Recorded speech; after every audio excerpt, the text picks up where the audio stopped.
ఓం శ్రీ గణపతి నమ. ఈరోజు మనం హైదరాబాద్లోని మాదాపూర్లో మా బామ్మర్ది గారి ఇంటికాడ స్వామివారికి, అయ్యప్ప స్వామివారికి పడి పూజ పెట్టుకున్నారు.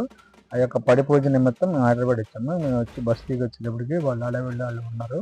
అక్కడ పూజా సామాగ్రి కొంటే ఈ యొక్క సామాగ్రి అంతా పూజ చేసుకునే విగ్రహాలు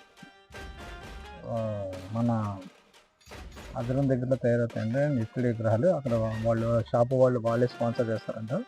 ఈ యొక్క విగ్రహాలను తెచ్చుకొని వాళ్ళు చక్కగా పూజ చేసుకొని మళ్ళీ తిరిగి అప్పచెప్పినప్పుడు ఆ విగ్రహాలు పూజించుకున్నందుకు ఎంతో కొంత వాళ్ళకి ఇస్తే సరిపోతుంది. అద్దె మాత్రమే ఉండదు, ఇవ్వచ్చు ఇవ్వకపోవచ్చు. ఇది పూజ యొక్క బిజినెస్కి వాళ్ళకి సహకరిస్తున్నందుకు వాళ్ళు చాలా ప్రేమతో ఈ యొక్క విగ్రహాలు సనాతన ధర్మం ప్రకారం పూజ చేసుకుందని మనం ఇస్తారు.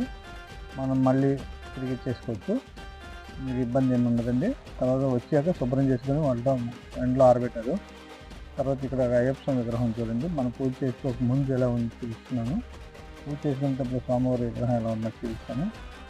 చూడండి, ఇక్కడ చిన్న విగ్రహము మీకు చక్కగా చెప్తాను. ఇవన్నీ స్వామివారి విగ్రహం మామూలు నార్మల్గా మనం ఇంట్లో ఎలా ఉంటామో అలా నార్మల్గా కూర్చున్నట్టుంది. దాని తర్వాత పూజ వచ్చేదండి ఎంత తేజస్సు, ఎంత నవమోహం ఉంటుందో నిజం చూపిస్తున్నాను. అండర్లైన్ చేసుకోండి. నేనైతే కళ్ళతో చూసాను. 100% నాకు చాలా బాగా స్పష్టంగా కనిపించారు స్వామివారు. మీరు కూడా చూడండి. ఇది 18 మెట్లకి మనం శుభ్రంగా 18 మెట్లు పడి పూజ చేసుకోవచ్చు. ఇవరకు అరటి డబ్బులతో కొట్టారు, కానీ ఇప్పుడు ఇతర సామాన్తోనే స్వామివారి మెట్లు తయారు చేశారు రెడీమేడ్. ఇవన్నీ ఇప్పుడు మనం పొద్దున్నే ఇక్కడికి వచ్చాం కదా, ఈ స్వామివారిలో గురు స్వాములు వీళ్ళందరూ కూడా వాళ్ళు చిన్న వాళ్ళు ఉన్నారు. పూజా సామాగ్రి డెకరేషన్ చేస్తారు, మండపం తయారు చేస్తారు. స్టార్టింగ్